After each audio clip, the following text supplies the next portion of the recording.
अवतार में है बाबा की जय, अवतार में है बाबा की जय, अवतार में है बाबा की जय। मातुश्री मेहर गायत्री देवी समेत सद्गुरु श्री मेहर चैतन्य जी महाराज की जय। मातुश्री मेहर गायत्री देवी समेत सद्गुरु श्री मेहर चैतन्य जी महाराज की जय। मातुश्री मेहर गायत्री देवी समेत सद्गुरु श्री मेहर चैतन्य जी महाराज की जय। जय बाबा।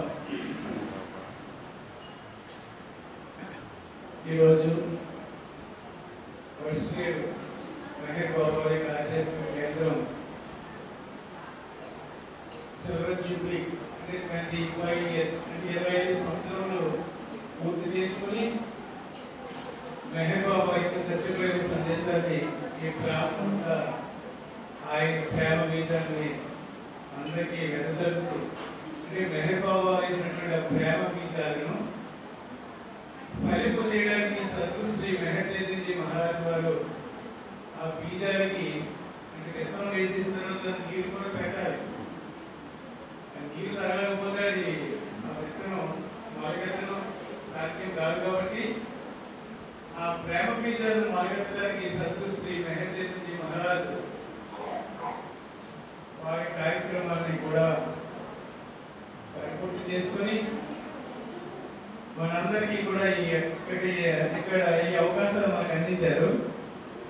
అందుచేత ఫుడ్ స్టేజ్ సెంటర్ ద్వారా అనేక మంది ప్రజలకు మెహర్ బాబా యొక్క ప్రేమలో గీతం అవ్వడానికి అవకాశం ఇచ్చినందుకు మెహర్ బాబా యొక్క పాద పద్మలకు మనందరి తరఫున శిరస్సు నుంచి నమస్కరిస్తూ మెహర్ బాబా గురుదేవులు సార్ తెలియజేశారు. మెహర్ బాబాకి ఒక స్థానం కనుక ఏర్పడితే అక్కడ ఉన్నటువంటి సమస్త మానవాళి ఆ గ్రామం చుట్టుపక్కల ఉన్న ప్రాంతాలన్నీ కూడా తరిస్తాయని తెలియజేశారు. అంచేత ఎక్కడ మెహర్ బాబా యొక్క దివ్య నామం ఉచ్చరించబడుతుందో ఆ వైబ్రేషన్స్ ఏమవుతాయంటే ఆ ప్రాంతం అంతా కూడా పుణ్యం కాబడతాయి. అలాగే మెహర్ బాబాలు కూడా మన ప్రాంతానికి వచ్చి అనేక ప్రాంతాలు తిరిగి మన అమలాపురం, రాజోలు, మంగళవరం, కాకినాడ, రాజమండ్రి అలాగే ఈ ప్రాంతాలన్నీ కూడా పర్యటించి ఆయన యొక్క విశ్వ కార్యక్రమంలో భాగంగా అందరినీ కూడా ప్రేమ బీజాలు వేసి నేను మేల్కొల్పడానికి వచ్చాను తప్ప బోధించడానికి రాలేదు అంటూ అపారమైనటువంటి ఆ జ్ఞానాన్ని ఈ మానవాళి పురోగమించడానికి అవసరమైనటువంటి సత్యాన్ని దానికి సంబంధించినటువంటి ఉపాయాలను అనేక రకాల విషయాలను ఇప్పటి వరకు ప్రపంచంలో చెప్పబడినటువంటి ఏ రహస్యాలు అవన్నీ కూడా అత్యంత కీలకమైనటువంటి ఆ విషయాలన్నింటినీ కూడా ఈ మానవాళికి అందించారు. అదేవిధంగా ఆయన ఈ సమస్త మానవాళికి కూడా మేల్కొల్పడానికి సంబంధించినటువంటి ఎరుకలు జాగ్రత్తపరచడానికి అవగాహన ద్వారానే మనలో ఎరుక పెరుగుతూ ఉంటుంది. ఉదాహరణకి బాబా కృష్ణ పరమాత్మ తెలియజేస్తారు, సర్వధర్మాన్ని పరిత్యజ్య మామేకం శరణం వ్రజ. అంటే ఏ భగవంతుని కోసం అయితే ఈ మానవాళితో కూడా యజ్ఞ యాగాది క్రతువులు, పూజలు ఇవన్నీ కూడా చేస్తూ ఉన్నారో ఆ భగవంతుడే మీ మధ్యకి వచ్చానయ్యా. అందుచేత మీరందరూ అవన్నీ విడిచిపెట్టి నన్ను ఆశ్రయించండి అని తెలియజేశారు. అంటే దేవుడి కోసం చేసేటువంటి ప్రయత్నాలు దేవుడు పక్కనున్నా సరే మన ప్రక్రియలోనే మనం తాదాత్మ్యం చెంది ఉంటాం తప్ప ఆ దైవాన్ని గుర్తించలేము. ఇంకా ఏంటంటే మనం చేసేటువంటి ప్రతి పనిలోని కూడా అవగాహన ఎరుకతో కనుక చేసినట్లయితే ఈ అవగాహన ఏం చేస్తున్నాయంటే మనల్ని పురోగమింపజేస్తుంది. ఎరుకతో చేయడం వల్ల దాన్ని అధిగమింపజేస్తుంది. అంటే పూజలు, పురస్కారాలు, యజ్ఞ యాగాగ్రతులు ఇవన్నీ కూడా ఎందుకు అవి పక్కన పెట్టేయమన్నారు అంటే దానికి సంబంధించినటువంటి ఎరుక లేదు. ఏదో యాంత్రికంగా చేస్తున్నాం. అంచేత యాంత్రికంగా చేసేటువంటి ఈ పూజలు, ఈ విధానాలన్నీ కూడా నిన్ను బంధిస్తాయి. అంచేత ఎరుకతో చేయమని తెలియజేశారు. ఎరుక కలిగి మనం చేయాలి. ఎరుక కావాలంటే అవగాహన ఉండాలి. అందుచేత ఇవన్నీ కాదు, అంచేత నన్ను ప్రేమించండి, మీ అందరికీ కూడా నేను మీ అంతర్వేళ అవ్యాధమైన ప్రేమతో మీ మధ్యకి వచ్చాను. అందరూ నన్ను ప్రేమించండి, అందరూ నా వద్దకు రండి అని తెలియజేశారు. అందుచేత దానికి అవసరమైనటువంటి నా సహాయం మీకు ఎల్లప్పుడూ ఉంటుంది అని అందరినీ పిలుపునిచ్చారు. ఆలయ కమిటీ పిలుపునిచ్చారు. ఆ పిలుపును పురస్కరించుకుని అర్హత కలిగిన వాళ్ళందరూ ఆకర్షితులయ్యారు, ఆయన్ని వెంబడించారు, ఆయనకు అనుగ్రహానికి పాత్రలయ్యారు. ఇంకా చాలా మంది అనేక ప్రాంతాల్లో పర్యటించినటువంటి ప్రతి వారు కూడా అనేక దేశాల్లో మెహర్ బాబా 12 సార్లు యావత్ ప్రపంచంలో తిరిగి నేను మానవ రూపం ధరించిన భగవంతులను అందరూ నా వద్దకు నేను పిలుపునిచ్చారు. ఆ పిలుపు ఏమైందంటే శాశ్వతమైనటువంటిది. ఎందుకంటే మీ మీ యొక్క బాధ్యతలను విస్మరించకుండా నన్ను ప్రేమించండి, అందుచేత నా వద్దకు రండి, నేను మేల్కొల్పడానికి వచ్చాను. గురుదేవులు అంటారు, మేల్కొల్పేవాడు వచ్చారు, మేల్కొని ఉండండి అని. మేల్కొని ఉండడం అంటే సిద్ధంగా ఉండాలి అని. మేల్కొల్పడానికి వచ్చినప్పుడు మనం కూడా ప్రిపేర్ అయి ఉండాలి కదా. అందుచేత ఆ పిలుపు విన్న వాళ్ళందరూ, అర్హత కలిగిన వాళ్ళందరూ ఆయనకు అనుసరించబడ్డారు, ఆయన ప్రేమలో పునీతమవుతూ ఉన్నారు. అందుచేత బాబా మనం ఒకటి చెప్తూ ఉండేవారు, లవ్ మీ లవ్ మీ లవ్ మీ, నన్ను ప్రేమించండి, నా నామస్మరించండి, నేను సహాయం చేస్తాను. ఇక ఏం చెప్పారు, డోంట్ వరీ బీ హ్యాపీ అన్నారు. అంటే వరి అవ్వద్దు, సమస్త మానవాళిలో వరిలోనే ఉన్నారు. ఈ వరిలో ఉండడానికి కారణం ఏమిటి? ఎందుకు ఈ టెన్షన్స్ పెరిగిపోతున్నాయి? ఎందుకు ఈ ఆతురత, ఈ ఆందోళన సమస్త మానవాళికి ఎందుకు కలుగుతుంది అంటే ఈ దుఃఖాలు కలగడానికి కారణం ఏమిటి? బుద్ధ బాబాను తెలియజేస్తారు, నీ ఆశలు కోరికలే ఈ దుఃఖానికి కారణం అని తెలియజేస్తారు. మెహర్ బాబా కూడా తెలియజేస్తారు, డోంట్ వరీ అంటే కలత చెందవద్దు, సంతోషంగా ఉండండి, నన్ను ప్రేమించండి, నీ సహాయం చేస్తున్నాను తెలియజేశారు. ఓకే, మరి కలత చెందేటప్పుడు మరి సంతోషంగా ఎలా ఉండగలం? సరే, టెన్షన్స్ ఉన్నాయి, బాధలు ఉన్నాయి, అనేక రకాలుగా మనం ఇబ్బందులు పడిపోతున్నాం. ఈ వరీస్ నుంచి మనం ఎలా బయటపడాలి అంటే బాబా తెలియజేశారు.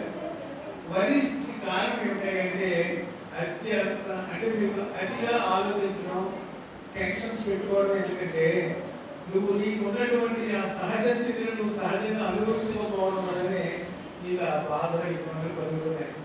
ఉదాహరణకి నీ జన్మ ఉన్నది, పక్క వాళ్ళని పోల్చుకోవడం వల్ల వాళ్ళకి అది ఉంది ఇది ఉంది నాకు ఇది లేదు అని నీకు ఆలోచన ఆందోళన ప్రారంభమవుతుంది. అదే కాకుండా నీకు ఏదైతే సంప్రాప్తమైందో భగవంతుడు నీకు ఆయన సర్వజ్ఞుడు అన్నప్పుడు సర్వకాల సర్వస్వలేదు సమస్త మానవాళి ఆయన బిడ్డలు కనుక సర్వకాల సర్వస్వలేదు ఆయన సహాయం చేయడానికి ఆయన వేచి ఉంటారు. ఆ సహాయం స్వీకరించడం మానేసి వరితో కూర్చుంటూ ఉంటాం. అందుచేత ఈశ్వరమైన మనుషులుంటే దేశం వెళ్ళిపోవడం అన్నారు ఒక గురుగాడు అప్పారావు గారు. అందుచేత ఈశ్వరం అంటే ఉండకూడదు, టెన్షన్స్ పడకూడదు, వరి అవ్వకూడదు. ఇంకొక మాట చెప్తాను, వరిలో ఉన్న వాడికి బాబాకి సహాయం అందదు. అందుకే ఆయన ఏం చెప్పారంటే వరిలో వద్దే, వరి డోంట్ వరి, కలత చెందొద్దు, సంతోషంగా ఉండు. సంతోషంగా ఉన్నప్పుడే బాబా సహాయం అందుతుంది. ఉదాహరణకి ఇప్పుడు మనకి ప్రశాంతంగా నీళ్ళు వాటర్ ఉందనుకోండి, ఒక బకెట్లో కానీ సపోజ్ ప్రశాంతమైన వాటర్లో మీరు వెళ్ళి అలా మీ నీడ మీకు కనిపిస్తూ ఉంటుంది స్పష్టంగా, అర్థంలా చూసుకోవచ్చు. అదే కింద మరుగుతూ ఉంటే మన నీడ కనిపిస్తుందండి, ఏమవుతుంది? ఆ మరగడం వల్ల ఆ నీటి బిందు ఆ సమస్తమైన నీరంతా ఏమవుతుంది అంటే పొంగుతూ అది ప్రేరణ అంటే కదిలిపోతూ ఉంటుంది. అందుచేత కదిలే ప్రవాహంలో కానీ మరిగే నీళ్ళలో కానీ మన ప్రతిబింబం ఎలాగైతే కనిపించదో, అంటే నిశ్చలత లేనప్పుడు మన ప్రతిబింబం ఎలాగైతే మనం చూడలేమో అలాగే నిశ్చలత కావాలి. ఆ నిశ్చలత కోసం మనం ఏం చేయాలి? వరిని విడిచిపెట్టేయాలి. బాబా అన్నారు, నీకు వరి వచ్చింది, ఓకే, ఒక్క నిమిషం నా మీద పెట్టేసి నువ్వు ప్రశాంతంగా ఉండు. ఫ్రీగా ఎలా ఉండగలను అని మనం అనుకుంటాం. ఎందుకంటే నువ్వు దాంతోటే ఉన్నావు, దాన్ని విడిచిపెడితే తప్ప నువ్వు నా వద్దకు రాలేవు, నువ్వు సంతోషంగా ఉండలేవు. అయితే వరి నువ్వు అస్తమానం దాని గురించి ఆలోచించదు. నువ్వు దేని గురించి ఆలోచిస్తావు అదే నీవై ఉంటావు అన్నారు. మనం దేని గురించి ఆలోచిస్తున్నాం? సమస్యలు ఉన్నప్పుడు 24 గంటల సమస్య గురించే ఆలోచిస్తూ ఉంటాం. ఏదైనా బాధ వచ్చింది 24 గంటల బాధ గురించి ఆలోచిస్తాం. అనారోగ్యం వచ్చింది 24 గంటల అనారోగ్యం గురించి ఆలోచిస్తాం. ఎవరైనా వచ్చి ఏంటి ఎలా ఉన్నారంటే మనం యాసిడ్ వేసేస్తాం, ఏముంది పలానా ఒకసారి కాదు 2 సార్లు కాదు. సాధారణంగా పేషెంట్ బాధించడానికి వెళ్తూ ఉంటాం అనుకోండి, ఎలా ఉన్నారమ్మా అంటే ఏ సొప్పలే అమ్మా, ఇవి ఎలా ఉంది, మోకాళ్ళ నొప్పులు, కీళ్ళ నొప్పులు, నాకు పలానా అని ఒకసారి కాదు వందలాది సార్లు చెప్పడం వల్ల అది రోజుకి చెప్పినప్పుడల్లా అది బలోపేతం అయిపోతూ ఉంటుంది. అయితే మన రోగాన్ని మనమే బలోపేతం చేసుకుంటున్నాం. అలా కాకుండా దాన్ని విస్మరించాలి, దాన్ని ఇగ్నోర్ చేయాలి, దాన్ని మర్చిపోవాలి. దాన్ని మర్చిపోతే ఏమవుతుందంటే అది మనం కూడా మర్చిపోతూ ఉంటుంది, క్రమంగా కోపముసుకు వెళ్ళిపోతూ ఉంటుంది. ఉదాహరణకి కష్టానికి ఎలా ఉంటాయంటే, సపోజ్ దారిలో కుక్క ఏదో కనపడింది అనుకోండి, అందరినీ మురుగుతూ ఉంటుంది. మనం కూడా భయపడిపోయి నిలబడిపోయాం అనుకోండి, అది మనకే డౌట్, ఇది మనకు పర్వాలేదు, మనం ఏదో ప్రయత్నం చేస్తే మరణం ప్రారంభిస్తుంది.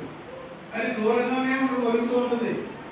కానీ మనం భయపడి పారిపోయామని వెనకాల మనం ఎదురు పట్టిస్తుంది, పీకేస్తాం.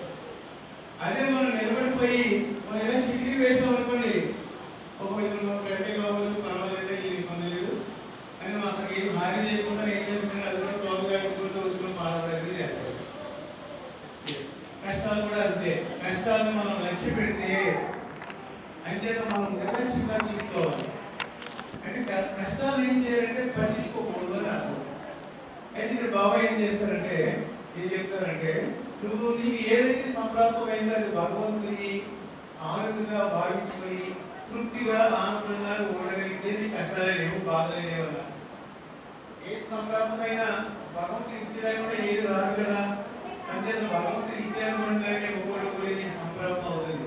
ఎందుకంటే నీ లోపల ఉన్నటువంటి ఏ సంచిత కర్మ అయితే ఉన్నదో ఆ కర్మానుగుణంగానే నీకు అన్ని కూడా వ్యక్తం అవుతూ ఉంటాయి. తదనుగుణంగానే నీ జీవితం డే బై డే కొనసాగుతూ ఉంటుంది.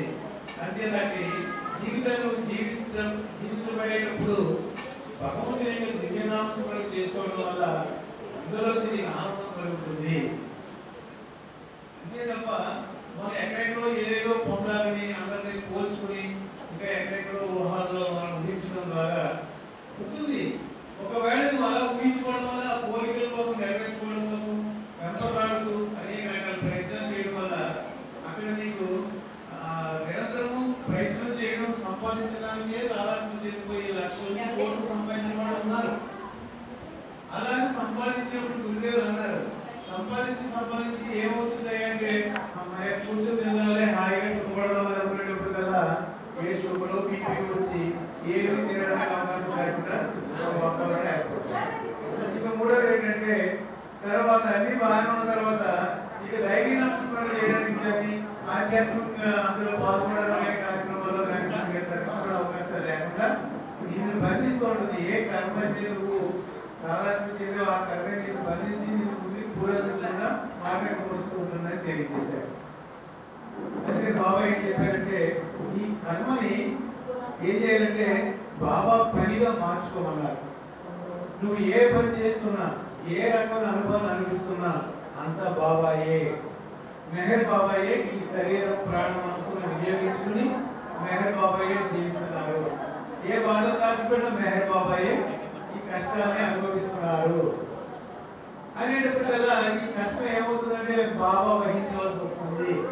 నీలో ఉన్నటువంటి అంతర్య పురుషుడు ఆయన ఈ సంకల్పాన్ని ఆయన ఏం చేస్తారంటే దానికి అనుగుణంగా ఆయన ఇక జీవితాన్ని కొనసాగిస్తారు.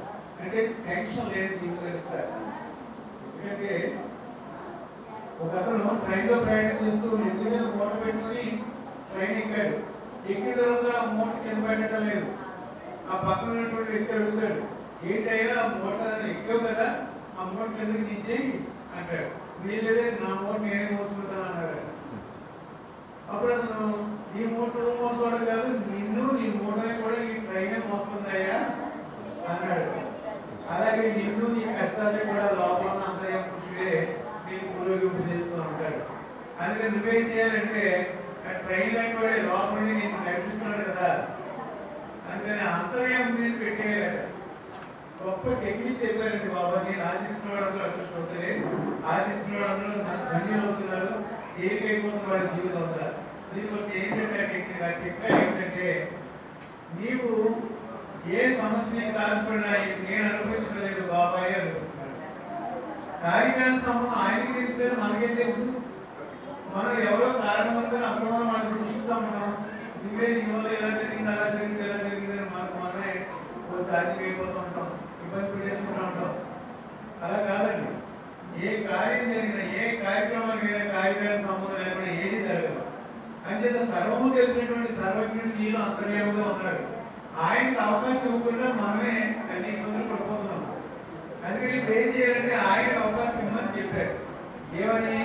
నువ్వేం కాదయ్యా, నువ్వేం టెన్షన్ పడిపోకు, నేనే ఉన్నాను నీలో. అంచేత దానికి ఏం చెప్పారంటే, మెహర్ బాబా నాలో ఉన్నటువంటి మెహర్ బాబాయే ఈ బాధలు అనిపిస్తున్నారు. మెహర్ బాబాయ్ ఈ కంటి ద్వారా చూస్తున్నారు, ఈ నోటి ద్వారా మాట్లాడుతున్నారు. ఈ విధంగా జీవితంలోకి ఎవరయ్యాయంటే మెహర్ బాబాయే అనేటువంటి భావం ఎక్కడైతే వచ్చిందో నీకు తెలియకుండా ఆనందాన్ని జీవితంలో ప్రవేశిస్తాను. నీకు ఏది రాష్ట్రపడినా అంత ఆనందంగానే నీకు మారిపోతూ ఉంటుంది. సపోజ్ మొగాటంలో ఉన్నాయి, సరే లోపల అనిపించేది ఎవరంటే ఆయనే అనిపిస్తున్నారు అన్నప్పుడు నువ్వు తెలియకపోతావు. మరి ఆ విశ్వాసం ఎలా ఉండాలి అంటే ప్రగాఢమైన విశ్వాసం ఉండాలి. ఆ విశ్వాసం కూడా మనకి ఎలా ఉందంటే సింపుల్ గా తక్కువ కొద్దిపాటి విశ్వాసం 5%, 10%. అలాగే మన విశ్వాసాన్ని క్రమక్రమంగా పెంచుకుంటూ ఉండాలి. ఇంకా భగవంతుడు అంటే ఎక్కడో లేడు, విశ్వాసం అనేటువంటి ఆ రూపంలోనే నీకున్నాడు. నువ్వు ఏదైనా సరే భగవంతుడు అని నువ్వు నమ్మినట్లయితే అన్ని కోణాల నుంచి కూడా భగవంతుడి సహాయం పుష్కలంగా ఆరోపిస్తావు. నేను దేవుడిని నువ్వు నమ్మాలి. నువ్వు దేవుడు నువ్వు నమ్మట్లేదు. నేను దేవుడు ఏంటి? ఏదో కర్మని జీవిస్తాను, నేను అనుకుంటున్నావే కానీ అది కాదు. బాబా ఏం చెప్పారు? నీకు నాకు భేదం లేదు, నేను దేవుడు నాకు తెలుసు, నువ్వు దేవుడుగా నీకు తెలియదు. అంటే నువ్వు దేవుడు తెలియజేయడానికి నేను మీ మధ్యకి వచ్చాను. అందుచేత నేను దేవుడిని నువ్వు నమ్మాలి. మనం అందరం కూడా దైవ స్వరూపమే. మెహర్ బాబాయ్ మన అందరిలోనే అంతర్యాముగా ఉన్నాడు. మరి అంతర్యాముగా ఉన్నప్పుడు ఈ శరీరం ఎవరిది? ఆయనదే. ఈ ప్రాణం ఎవరిది? ఆయనదే. ఈ మనసు ఎవరిది? ఆయనదే. ఈ శరీర ప్రాణ మనసును ఆయన పరిమితిలో వాడుకుంటున్నాడు. అందుకని లోపల ఈ వాటి మీద ఎవరు? అంతర్య పురుషుడైన ఆ దేవాది దేవుడు. అందుకని నువ్వు అలా అనుకున్నప్పుడు ఏమవుతుందంటే క్రమక్రమంగా అన్నిటి నుంచి విడుదలవుతూ నేను భగవంతుడిన అనుభవానికి చేరడానికి ఇదే మార్గంలో తెలియజేశాడు. ఇక నాది నాది అని ఈ ఇదేవది నాది, ఈ పరణ నాది నాది నాది నాది అని దాదాపు చెప్పవద్దు. ఎత్తి చూడ జగతిలోనే ఏది నీది కాదురా అని ఒక కవి చెప్పారు. నిజంగా ఒక నిమిషం ఆలోచించినట్లయితే ప్రపంచంలో ఏది మనది కాదు. ఏదైనా సరే వాడుకొని వదిలేయడమే. Use and throw. ఈ ప్రపంచం ఉంది, ఈ ప్రపంచంలో నువ్వు వచ్చావు, ఈ ప్రపంచంలో నీకు రాసిపడినంతా వాడుకోవడం, వినియోగించుకోవడం, మళ్ళీ విడిచిపెట్టి వెళ్ళిపోవడమే. గురువు గారు అంటారు, మరణం గురించి వివరణ చెప్తూ, నీకు ఇష్టమైనటువంటి నీ శరీరం ప్రాణవంశాలను, నీ శరీరాన్ని ఇప్పుడు మనకే మన శరీరాన్ని అనుకుంటాం కదా, నీకు ఇష్టమైనటువంటి నీ బంధువులు, నీ భార్య, భర్త, బిడ్డలు, తల్లిదండ్రులు, అత్తమామలు, ఇరుగుపోలు అంటే నా వారు అనుకునేటువంటి వాళ్ళు, నీకు ఇష్టమైనటువంటి ఆస్తిపాస్తులు అన్నింటినీ కూడా నీకు ఇష్టమున్నా ఇష్టం లేకపోయినా ఏదో ఒక రోజు విడిచిపెట్టే తప్పదు. అందరికీ తెలుసు విడిచిపెట్టేస్తామని. అది శ్మశాన వైరాగ్యం అంటారు. జస్ట్ ఏదో తాత్కాలిక వైరాగ్యం. ఆ వైరాగ్యం కాదు, నిజమైన వైరాగ్యం మనం ప్రవేశించాలంటే ఇదంతా భగవంతుడిదే అనే భావన మనలో దృఢం అవ్వాలి. అలా దృఢపరుచుకున్నప్పుడు ఏమవుతుంది? ఏదో రోజు వెళ్ళిపోతాం. మరి వెళ్ళిపోయేదానికి ఎందుకు ఈ తాత్కాయం, ఈ వెంపర్లాట ఎందుకు అని వెంపర్లాట ఉండాలి. మరి సంపాదించాలి, జీవించాలి, మనకి ఎలా నడుస్తుంది అని మనం చాలా మంది అంటూ ఉంటారు. నిజమే. అయితే దానికి బాబాయ్ చెప్పినట్టు నీకు ఇచ్చిన ధర్మాన్ని నువ్వు నిర్వర్తించు. నీకు ఏది ఆశపడితే అదంతా భగవంతుని పని అనుకుని బాబా పనిగా చెయ్యి. వంట చేయాలి. ఎవరి కోసం వంట చేయాలి? మన కోసం మనం వంట చేసుకుంటున్నాం. అంటే ఎవరి కోసం? బాబా కోసం. బాబా అంటే ఎవరు? భర్త రూపంలో ఉన్నది బాబాయ్, పిల్లల రూపంలో ఉన్నది బాబాయ్, నీ రూపంలో ఉన్నది బాబాయ్. అలాగే వంట చేస్తున్నాం. ఎవరు చేస్తారు? బాబాయ్ చేస్తారు. ఎవరి కోసం? కోసమే అనే భావన. ఇప్పుడు వ్యవసాయం చేస్తున్నాం, ఎవరి కోసం చేస్తున్నాం? మన కోసం. బాగా సంపాదించాలి, బాగా పండించాలి అనుకుంటున్నాం కదా, కానీ మన కోసం కాదు. ఈ ఉపాధిలో ఉన్నటువంటి బాబా ఏమవ్వాలి? పోషణ ఇవ్వాలి.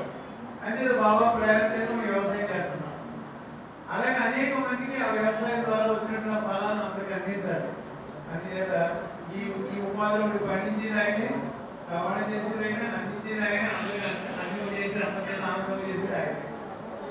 ఇలా ఒక నిమిషం ఆలోచించినట్లయితే ప్రతిదీ కూడా మనం చేయడం లేదు. సర్వజ్ఞుడైనటువంటి ఆ ప్రభువే మనందరిలో ఉండి ఆయన విశ్వసించాలి. అలాగే మనం విశ్వసించినప్పుడు విశ్వాసాన్ని క్రమక్రమంగా ఏర్పించుకోవాలి. ఈ విశ్వాసం నేను, నాది, నా వారు అనేటువంటి ఈ భావన నుంచి అధిగమించి ఇదంతా మెహర్ బాబాయ్ చేసుకుంటారనే భావన దృఢపరుచుకుని మనం ఆ విధమైన జీవితాన్ని మనం ఎప్పుడైతే జీవిస్తున్నామో క్రమక్రమంగా రోజు రోజుకి మన జీవన విధానంలో మార్పు వస్తుంది. అది ఆధ్యాత్మికంగా పురోగతి చేస్తుంది. చివరికి ఏమవుతుంది అంటే నిజమైనటువంటి వైరాగ్యం ఏర్పడుతుంది. నిజమైన వైరాగ్యం ఏమిటి? అన్ని విడిచిపెట్టేమే కాదు, సన్యాసం కాదు, అంటే వస్త్రాలు మార్చుకోవడం వైరాగ్యం కాదు. నిజమైన వైరాగ్యం అంటే ఏమిటంటే అందులో ఉన్నటువంటి భగవంతుడిని మనం సేవించడానికి అవసరంగా మనల్ని మనం తగ్గించుకుని జీవించాలి. మనం అంటే అర్థం ఏంటి? మన స్వభావాలు తగ్గించుకోవాలి, సంస్కారాలు తగ్గించుకోవాలి.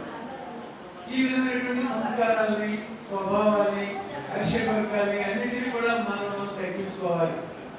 ఇంకా ఏం చెప్పారంటే మన బలహీనతలు ఉంటాయి, బలహీనతలు కూడా తగ్గించుకోవాలి. అంటే ఇవన్నిటిని కూడా అధిగమించినప్పుడే నిజమైన వైరాగ్యం ఏర్పడుతుంది. అంతేదా ఆ ప్రభువుని మనం పొందాలి అంటే, ఆయన దివ్య ప్రేమను మనం పొందాలి అంటే ఎలా చేయాలి? ఒక ఆయన అడుగుతాడు, జీవశక్తి ప్రాణశక్తి ఒకటేనా ఏమండి? ఒకటేనా అని అనిపిస్తుంది.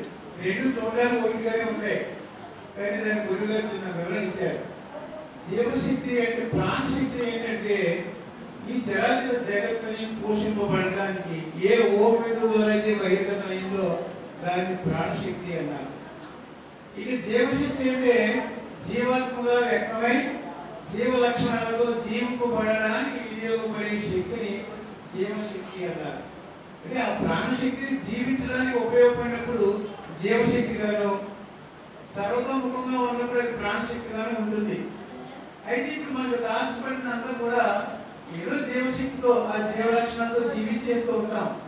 కానీ ఇది బాబా పరంగా మనం జీవించినప్పుడు, ఇప్పుడు మనం చెప్పుకున్నట్టుగా బాబా పరంగా ఇది జీవించినప్పుడు ఏమవుతుంది అంటే క్రమక్రమంగా ఈ భౌతిక సంస్కారాన్ని అధిగమించి ఈ భౌతిక చైతన్యం, భౌతిక శక్తి నుంచి సూక్ష్మ శక్తిగా, అంటే సూక్ష్మ చైతన్యాన్ని అనుభవం చేసే సూక్ష్మ శక్తిగాను, తర్వాత మానసిక శక్తిగాను పెరిగి అలా పురోగమిస్తూ కూడా ఎక్కడికి వెళ్తుంది అంటే ఆధ్యాత్మికంగా పురోగమించినప్పుడు దాన్ని ఏముంటుందంటే నేను దైవంగా మారినప్పుడు దైవీ శక్తిగా వినియోగపడుతుంది అన్నారు. ఇక్కడ దైవంగా మనం జీవించడానికి వినియోగపడేదని దైవీ శక్తి అన్నారు. ఆ విధంగా జీవించేటువంటి సద్గురుదేవులు ఉన్నారు, ఆయన దైవీ శక్తి. ఆ శక్తితో అందరినీ కూడా మార్పు చేసిన అనేకమైనటువంటి జీవితాన్ని, వ్యక్తిగత్వాన్ని అందరికీ అందించడానికి ఎంతగానో కృషి చేసి మన ముందు ఎన్నో రహస్యాలు మనకు అందించారు. ఇక్కడ గొప్ప విషయం ఏంటంటే అవతార పురుషుడు మెహర్ బాబా ఇంగ్లీష్లో చెప్పినప్పటికీ ఆయన మన ఎడల అవ్యాజమైన ప్రేమ వల్ల మనందరికీ ఒక కానుక ఇచ్చారు. ఏమిటి అంటే మెహర్ చంద్రజీ మహారాజ్ సద్గురుదేవుని మనకి కానుకగా ఇచ్చారు. తెలుగు సోదరులందరికీ కూడా ఆయన తెలుగులో అపారమైన జ్ఞానాన్ని అందిస్తూ, వేదముల సారాన్ని అందిస్తూ వేదాంత పునరుద్ధరణ అనేటువంటి కార్యక్రమంతో తెలుగులోనే మనకి ఆ రహస్యాలని అందించడం మనకి ఎంత దేవుడిచ్చినటువంటి అద్భుతమైనటువంటి దివ్య వరం అని భావించుకోవాలి. ఎందుకంటే ఏ పుస్తకం తీసినా ఎన్నో రహస్యాలు తెలియబడుతున్నాయి. అలాగే అదే ఇంగ్లీష్లో ఉంటే ఎంతమంది చదవగలరు? ఒకవేళ ఇంగ్లీష్లో ఉన్నా ఎంతమంది దాన్ని పరిపూర్ణంగా అర్థం చేసుకోగలరు? గాడ్ స్పీక్స్ ఉంది, గాడ్ స్పీక్స్ లో ఉన్నటువంటి దేవ భాష. ఇంగ్లీష్ తెలిసినా సరే గాడ్ స్పీక్స్ ఎవరికి అర్థం కాదన్నారు. అలాగే ఇప్పుడు మనకి తెలుగు తెలిసిన ఈ తెలుగు భాష అందరికి ఇప్పుడు ఈ ఆధ్యాత్మిక విషయాలు అందరికీ అర్థం కావు. ఎందుకు అర్థం కావంటే కీలకం తెలియాలి, దానికి డెఫినిషన్స్ తెలియాలి. ఇప్పుడు జీవుడు అంటే ఏంటి, సంస్కారాలు అంటే ఏంటి, మాయ అంటే ఏమిటి, ఇవన్నీ కూడా అర్థాలు తెలుసుకోవాలంటే ఇలాంటి కార్యక్రమాల్లో సత్సంగాల్లో మనం పాల్గొన్నప్పుడు, ఆ బుక్స్ మనం స్టడీ చేస్తూ ఉన్నప్పుడు గురుగారు అంటుండేవారు, బుక్ కొనుక్కోవడం కాదు, బుక్లో ఉన్నటువంటి వస్తువు నీదవ్వాలని. బుక్ నీదవ్వడం కాదు, కొనుక్కుంటే అంత దగ్గరికి బుక్స్ వస్తాయి. ఇప్పుడు మన దగ్గరికి పత్రికలు వస్తున్నాయి, ఎంతమంది ఆ పత్రికల చేత అందులో అవగాహన చేసుకుంటున్నారు, ఆ పత్రికలో ఉన్న విషయాన్ని ఎంతమంది డిస్కస్ చేస్తున్నారు.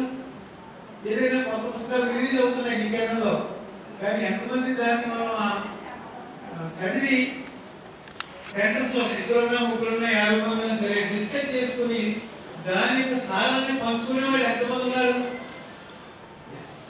అందుకని పుస్తకం మీద అవ్వడం కాదు, పుస్తకంలో ఉన్న సారం మీద అవ్వాలని బాబా తెలియజేశారు కనుక ఆ విధమైనటువంటి విషయాలన్నింటినీ కూడా మనం డిస్కస్ చేసి మన జీవన విధానాన్ని మనం అనుభవానికి దైవానుభవం పొందడానికి మార్చుకుంటూ చైతన్య వికాసం చెందుతూ అందరినీ ప్రేమిస్తూ ప్రేమింపబడుతూ మెహర్ బాబా యొక్క ఆ దివ్యత్వాన్ని ఎరుకతో అనుభవించాలి.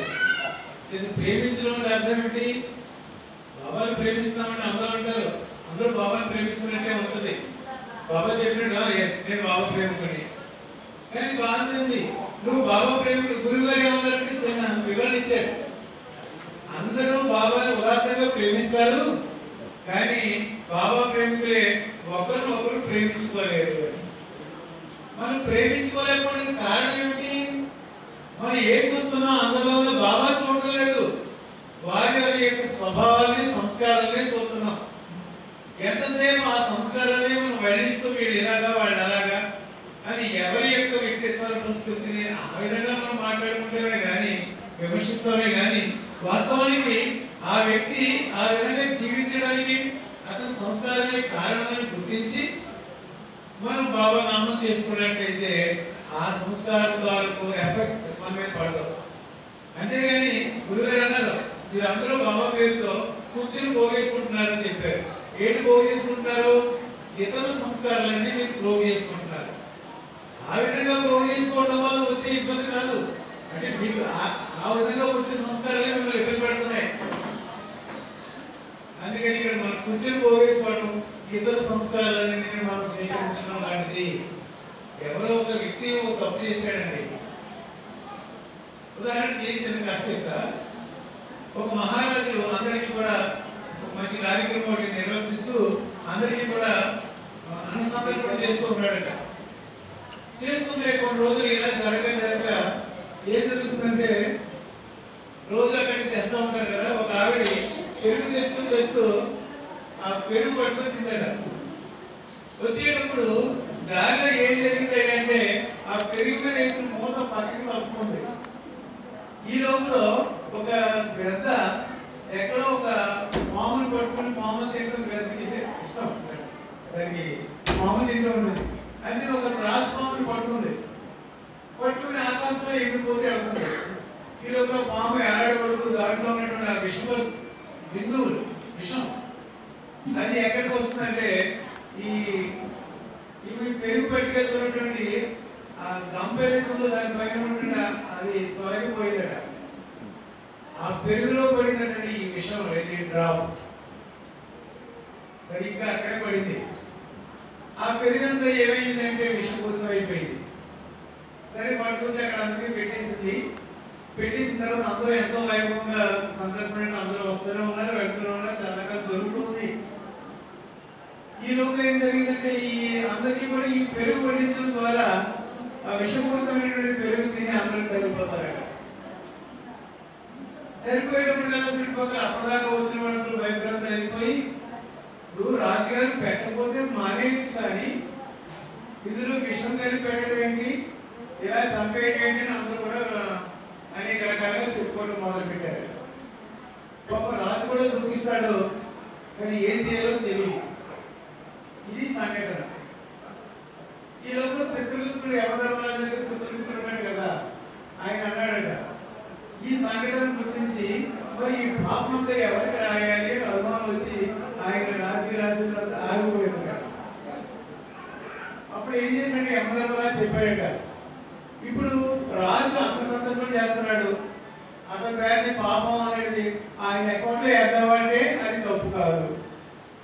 పెరుగు పట్టుకొస్తుంది, ఆవిడకి తప్పు కాదు. ఎందుకు అందరూ విషయం ఉందని ఆవిడకి తెలియదు. మరి గ్రద్ద తన ఆహారం కోసం పాముని పట్టుకుని వెళ్తుంది, అది గ్రద్ద తప్పు కాదు. పాము చనిపోయే ప్రాణ సంఘటనలో ఉండి తను విషయం వదిలిపోయింది, అది పాముది కాదు. కొన్ని తినవాళ్ళదంటే తినవాళ్ళది కాదు. మరి ఎవరికి రాద్దామని ఆలోచించి అప్పుడు ఎవరిలో అన్నాడట, సరే ఇది ఎవరిది తప్పు కాదు కాబట్టి ఎవరి తప్పు ఏంటి, ఎవరైతే అతని మీద వ్యతిరేకంగా చెప్పుకుంటున్నారో ఈ పాపంతో వాళ్ళ ఖాతాలో వేసేయండి అన్నారు. అందుకని ఇప్పుడు ఈ ఖాతా ఎవరి మీద వెళ్ళిపోతుందండి? ఎవరైతే చెప్పుకుంటారో అది చెప్పుకున్న వాళ్ళ ఖాతాలోకి ఈ పాపం అంతా వెళ్ళిపోయారు. అలాగే ఇక్కడ ఇంకొక కథ రూపంలో మనకి అర్థం కోసం చెప్పాను.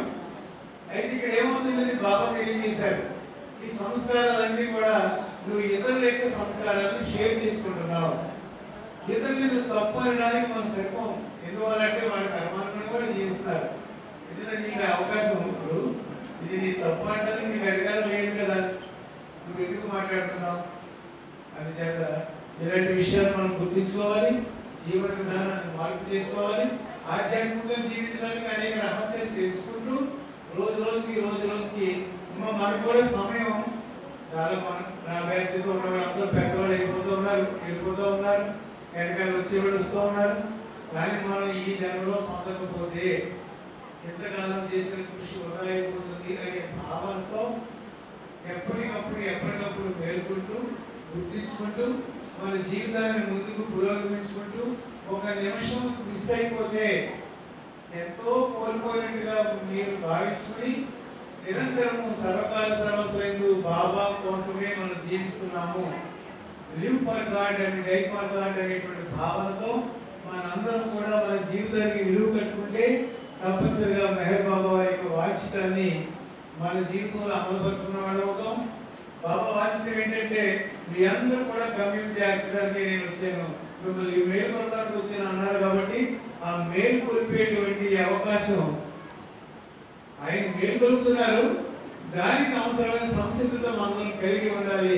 అందుకు అవసరమైనటువంటి రహస్య సహాయాన్ని మనం పొందాలి. అందుకని ఆయన అర్థించాలి. ఎందుకంటే అర్థించాలి అని అడిగారు, బాబా చెప్పారు, అర్థించాలి, నువ్వు నిరంతరం నా కోసం ప్రార్థించాలి. ఏమని? ఆయనతో ఐక్యతను పొందాలి, అది మన జీవిత గమ్యం. దైవంగా జీవించాలి, అదే మన జీవిత గమ్యం. దైవాన్ని ప్రేమించాలి, అది మన జీవిత లక్ష్యం. మన లక్ష్యాన్ని మర్చిపోకుండా గమ్యాన్ని గుర్తిస్తూ పగలు రాత్రి కాకుండా సర్వకాల సర్వస్వయందు నిరంతరము ఆయన నామాన్ని, ఆయన యొక్క నిరంతరం ఇచ్చినటువంటి తత్వ జ్ఞానాన్ని మనం గుర్తుపెట్టుకుని తదనుగుణంగా మనం జీవిస్తూ మనం పురోగమించాలి. అలా పురోగమించడానికి బాబా మనకి ఎప్పుడు కూడా అవకాశం ఇచ్చాడు. ఇదంతా మనకి ఆయన ఇవ్వటం వల్లనే మనం దగ్గర రాగలిగాం. అందుచేత మనకు అర్హత కలిగి ఉన్నాం. ఈనాటితో శ్రీరామచంద్రుడి కాలం నుంచి కూడా మనందరం కూడా గురువుతో ఫాలో అవుతున్నామని గురుదేవులు తెలియజేశారు. తర్వాత చిన్న ఉదాహరణ చెప్పేసి నేను క్లోజ్ చేస్తాను. ఉదాహరణకి మనకు ఉన్నటువంటి నైపుణ్యాన్ని దైవీ పరంగా వినియోగించుకోగలగాలి. ఒకరికి బలం ఉంటుంది, ఒకరికి ధనం ఉంటుంది, ఒకరికేమో చెప్పగలిగే సమర్థత ఉంటుంది, మంచి పాటలు పాడగలిగే సమర్థత ఉంటుంది.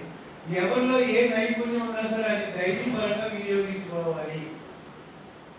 అది ఒక చిన్న స్టోరీ ద్వారా మీకు నేను అవగాహనిస్తాను. ఒకప్పుడు అంటే చాలా కాలం క్రితం మెహర్ బాబా తెలియజేసింది ఈ స్టోరీ. ఏమిటి అంటే, ఒక దేశంలో రవి అనేటువంటి ఒక అందమైనటువంటి, అంటే ఇది బాబా తెలియజేస్తూ కొంతమంది బాబా ప్రేమికులు బాబా దగ్గరికి వచ్చారు. ఈ విషయాలన్నీ మీకు తెలియజేయండి, నలుగురికి అందజేయండి అని బాబా తెలియజేశారు. అప్పుడు అందులో ఒక అమ్మాయి ఏమంటుందంటే, టీచర్గా పనిచేస్తున్నట్టుంది అందులో. అయితే ఏమంటుందంటే, బాబా చెప్పడానికి ఏమి ఇబ్బంది లేదు, కానీ అదే కొంచెం ఇబ్బంది ఉంది బాబా అంటారు. ఏమిటి ఇబ్బంది అంటారు? ఏమీ లేదు, నేను చెప్పడం మొదలు పెడితే అందరూ నా చుట్టూ చేరి అదలా చూస్తున్నారు అని. విషయం ఏంటంటే, అందమైనటువంటి ఆమె అందరూ వినడానికి ప్రయత్నం చేస్తున్నారు, అందరూ న్యాయంగా చూస్తున్నారు, అందుకని కొంచెం ఇబ్బంది అవుతుంది, చెప్పడానికి ఇబ్బంది కాదు కానీ అని అంటారు. అప్పుడు బాబా ఈ విషయం తెలియజేస్తారు. అలాగే ఒక చోట ఒక దేశంలో రబియా అనేటువంటి అందమైన స్త్రీ ఉన్నది. అందుచేత అక్కడ ఆ ఊరిలో ఒక వ్యాపారం ఉన్నాడట, ఒక యువకుడు. అతను ఏం చేశాడంటే, అతను చాలా సంపన్నుడు. అతనికి ఏ ప్రాంతం వెళ్ళినప్పటికీ కూడా అక్కడ ఉన్నటువంటి వింత విశేషాలు చూడడం, అక్కడ ఉన్నటువంటి మనకి అందమైనటువంటి ఏమైనా తెచ్చుకోవడం అనేది జరుగుతూ ఉంటుంది. అయితే ఆ దేశం వచ్చాడట, ఈ రవ్య ఉండేటువంటి ప్రాంతం. వచ్చేసరికి అక్కడ ఏమిటి ఈ దేశంలో ఉండే వింత విశేషాలు ఏమిటి అని అడిగాడట. అప్పుడు ఏమీ లేదు, ఇక్కడ నువ్వు అన్నీ చూసావా అంటే చూసాం. మరి రవ్య దగ్గరికి వెళ్ళావా, రవ్య చూసావా అంటాడు. చూడలేదన్నాడు. ముందు రవ్య దర్శించుకుని వెళ్ళన్నాడు, రవ్య దగ్గరికి వెళ్ళన్నాడు. ఈవేళ ఈ దేశంలో అంత అందమైన విద్య ఏమిటయ్యా అంటే రవ్య. ఆమె చాలా చాలా అందగత్తే.